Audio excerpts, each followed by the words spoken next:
Hi everyone, it's Doug Betts from Shaw Betts HR here. Today I'm going to talk about sickness absence and the impact it has when it's short term on a business. So particularly if you're a business owner and you've only got 10 people in your workforce, just one person going off sick for the day, you've lost 10% of your workforce instantly. And that can have quite an impact on your roles and the efficiency of the business. So today I'm going to talk a little bit about how to deal with short-term sickness. I'm not covering long-term sickness or people who go absent without leave. That's a whole different debate. And if anyone has any problems out there with that area, drop me a DM after this and I'm more than happy to have a chat with you about that issue. But for now, I just want to tackle short-term sickness. So first of all, make sure you know what you're paying your people when they are off. If you've got a contract of employment in place, you might state that you get statutory sick pay only, or you might be more generous than that and offer contractual sick pay for full pay or half pay at so many days. This is why it's really important to have a contract in place because it avoids any disputes. I suggest you don't put that it's at your discretion whether you pay sick pay or not because it can lead to all sorts of claims and issues around unfair treatment from your employees. So you can't just pay people you like and not the ones you don't. You have to be fair and consistent across the board as it saves a lot of issues arising later on.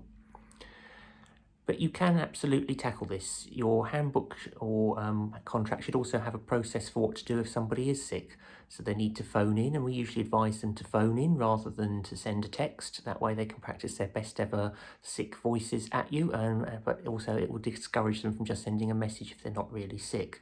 I'm not saying that's what your workforce will do, but I've seen a few cases of that over the years where that does happen, and it's just encouraging people to begin a dialogue with their manager.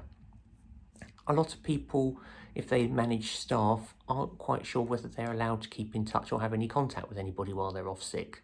So usually we would encourage people for short-term periods of sickness when we don't know how long it's going to last to ring in on a daily basis at the start of the day, and just to explain the reasons for sickness absence and as an update. And for the manager, it's important to have a welfare perspective here and to ask the individual how they're doing and if there's anything that the company can do to help them get a successful return to work quickly. And I think it's just important to keep these lines of communication open. If you're covered by a sickness certificate after 7 calendar days of absence, then I would suggest the manager perhaps books in a weekly call to make sure that they're not losing touch with their employee. Don't just send a text message and hope that will do. Really do try and communicate with them, but also agree in advance about when and where. Just because an employee's off sick doesn't give them the right not to be contacted, but also you've got to be a little bit sensitive about the reasons and the timings depending on the type of absence. When somebody comes back to work, I always suggest doing a return to work interview. Again, if you're not sure what to say, drop me a DM and I've got plenty of advice and templates I can share about some of the things to cover off in those conversations. But it's useful for people, first of all, to see if there's any underlying patterns of absence or anything that we can help with to save the absence reoccurring in the future.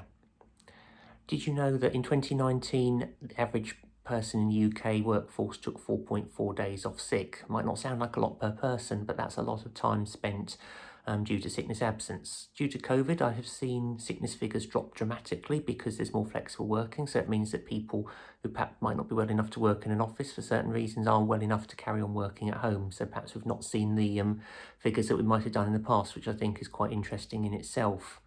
And you know that Monday is the most popular day for somebody to be off sick. So a recent study found that actually the number of days that people take off drops as the week goes by. So Monday is likely to be the day when you get the highest levels of absence. And there could be various reasons for this.